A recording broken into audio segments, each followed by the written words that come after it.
Hello student, welcome to my YouTube channel excellent success group. तो student, आज हम discuss करेंगे क्लास 9 में chapter 4 linear equation in two variable के important question number 41 मैंने यहाँ पे नोट कर रखा। बोला क्या है, if the temperature of a liquid can in measured in kelvin unit, यानी कि कोई टेम्परेचर जिसको हम या तो कैल्विन में नापते हैं, कैल्विन जिसको लिया गया है एक्स पे, ठीक है, एक्स डिग्री कैल्विन या फिर फारेनहाइट में, कैल्विन बोल लो या फारेनहाइट बोल लो यूनिट, और वाई को और in Fahrenheit unit as a Y, sorry, Kelvin को लिया गया एक्स पे और फारेनहाइट को लिया गया वाई पे।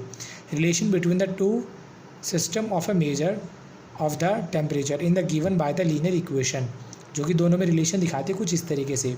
Find the temperature of the liquid in Fahrenheit if temperature of the liquid is 313 kelvin. अगर 330 कैल्विन डिग्री टेम्परेचर हो तो फारेनहाइट में कितना होगा।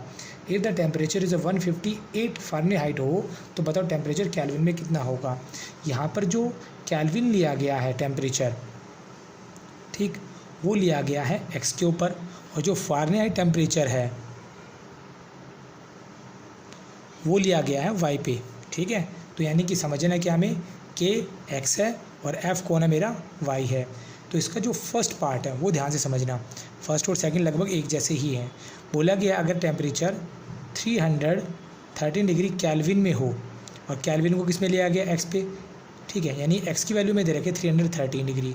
तो बताओ वाई की वैल्यू यानी कि फारेनहाइट में टेम्परेचर कितना होगा, पहला सवाल। सेकंड पार्ट में बोला गया है अगर टेम्परेचर फारेनहाइट यानी कि वाई की वैल्यू 158 डिग्री दे दी गई है तो बताओ कैल्विन यानी एक्स की वैल्यू कितनी होगी।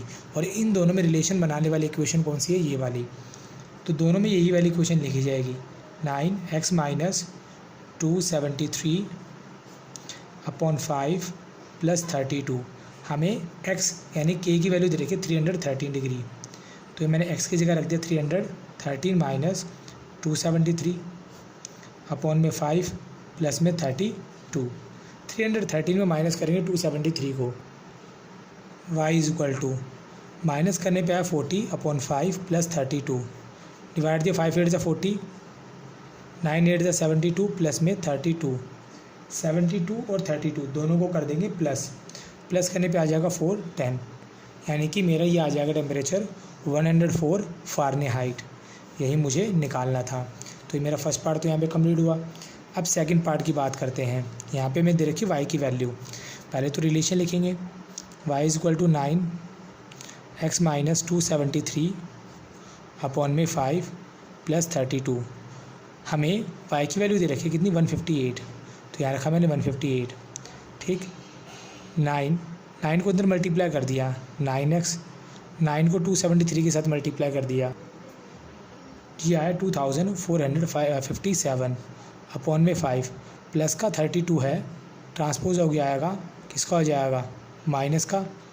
तो 158 माइनस 32, 9x माइनस 2457 अपॉन में 5, 158 में माइनस कर देंगे 32 को, यह आया 126, 9f माइनस 2457 अपॉन में 5, क्रॉस मल्टीप्लाई करेंगे, 126 को मल्टीप्लाई कर देंगे 5 के साथ, यह आया 630, 9f माइनस 2457, माइनस का ट्रांसपोज हो जाएगा, किसका हो जाएगा, प्लस का, 9f इन दोनों को कर देंगे प्लस, यह आया 3087, 9f मल्टीप्लाई में है तो यह आ जाएगा डिवाइड में, तो डिवाइड देने पे आ जाएगा 343। तो यानी कि मेरा टेम्परेचर कैल्विन में कितना हो जाएगा, कैल्विन यानी कि x, ये मेरा x था, मैंने गलती से f ले लिया, ये मेरी x की वैल्यू चल रही थी यहाँ पे,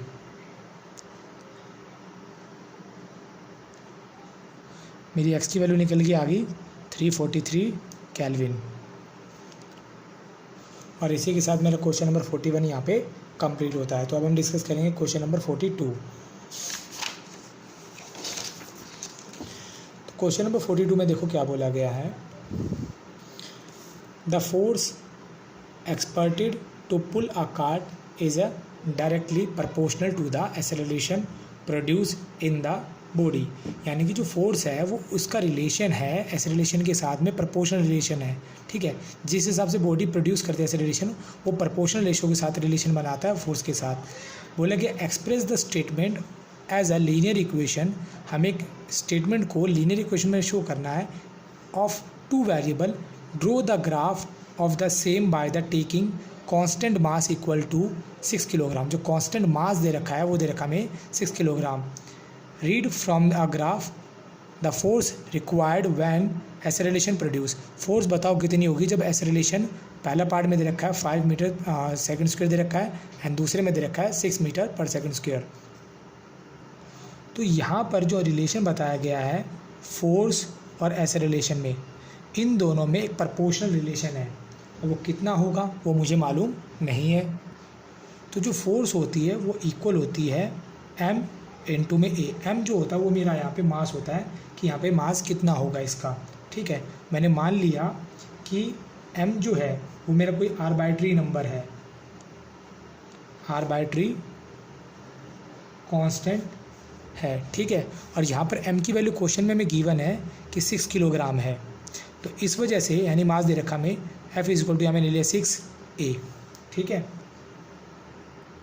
तो फर्स्ट पार्ट में हमें गिवन है कि अगर एक्सेलरेशन 5 मीटर हो तो मेरी फोर्स कितनी होगी, F 6, a की जगह मैंने क्या पुट कर दिया 5, तो मेरी हो जाएगी 30 n इसकी ऐसा यूनिट होगी। ये हो गया मेरा इसका first part. Second part a is equal to sorry F is equal to 6a। Second part में दे रखा हमें एक्सेलरेशन कितनी है 6, तो F a की जगह पे हम क्या रख देंगे 6, मेरे को कितना हो जाएगा 6 6 36 n, तो मेरी फोर्स हो जाएगी 36 n एंड F हो जाएगी मेरी 30 n। जब एक्सेलरेशन कितनी होगी 5 मीटर और इसमें एक्सेलरेशन कितनी होगी 6 मीटर पर सेकंड स्क्वायर। फिर आगे हमें बोला गया है एक्सेलरेशन, ये इसको ग्राफ पे भी प्लॉट करके दिखाना हमें। तो ग्राफ पे प्लॉट करने के लिए पहले हमें इसके कोऑर्डिनेट की ज़रूरत पड़ेगी। तो मेरी जो इक्वेशन है वो मैंने यहाँ लिखी F is equal to 6a। इसकी टेबल ड्रॉ कर लेते पहले, यहाँ F रखा, यहाँ पर मैंने a रखा। पहले मैंने a बराबर रखा 0, a की जगह 0 रखा, तो F भी मेरा कितना हो गया 0। इसके बाद में मैंने a बराबर लिया 1, 6, a की जगह रखा 1, तो F मेरा कितना आया 6। यहाँ पर कोऑर्डिनेट आप अपनी मर्ज़ी से कुछ भी ले सकते हो, एक पॉइंट मानना है दूसरा आपको निकालना होगा। अगर यहाँ पे 1 रखना है दूसरा निकल गया, अगर इसे 1 मानना है तो दूसरा निकल गया, यानी एक वैल्यू को हमें एज्यूम करना है, दूसरी वैल्यू हमें कैलकुलेट करके ही बतानी होगी। तो ये मेरे कोऑर्डिनेट आ गए। अब मैं कार्टेशियन प्लेन बना लेता हूँ, वहाँ पर इसको प्लॉट कर देंगे दोनों पॉइंटों को। तो यहाँ पर मैंने कार्टेशियन प्लेन बना लिया है, ये मेरी एक्स एक्सिस है, ये मेरी वाई एक्सिस है। एक्स एक्सिस मैंने एक्सेलरेशन को लिया है, वाई एक्सिस मैंने फोर्स को लिया है। तो F मेरा कितना है 0, ए भी मेरा कितना 0 है, तो पहला पॉइंट तो मेरे को यहीं पे मिल गया। दूसरा पॉइंट ए मेरा 1 दे रखा है, तो ए मेरा 1 लेना है और F कितना है 6। दोनों पॉइंटों को नीचे से 1 और इधर से 6 लेना में, तो ये मेरा पॉइंट करीबन यहाँ पर आ जाएगा। 2 पॉइंट मिल गए, इन दोनों पॉइंटों को हम ज्वाइन कर देंगे। तो ये मेरा इक्वेशन हो जाएगी F is equal to 6a। इसका नाम हो जाएगा 16, इस पॉइंट का नाम हो जाएगा 0 0। इसे a दे दिया, इसे मैंने b दे दिया, तो ये मेरा ग्राफ प्रेजेंटेशन हो जाएगी इसकी। और इसी के साथ मेरा क्वेश्चन नंबर 42 यहाँ पे कंप्लीट का होता है। उम्मीद करता हूँ स्टूडेंट आपको क्वेश्चन समझ में आ गया होगा। अगर आपको वीडियो अच्छी लगी हो तो वीडियो को लाइक करें, शेयर करें, कमेंट करें और इस चैनल को जरूर सब्सक्राइब कर लें।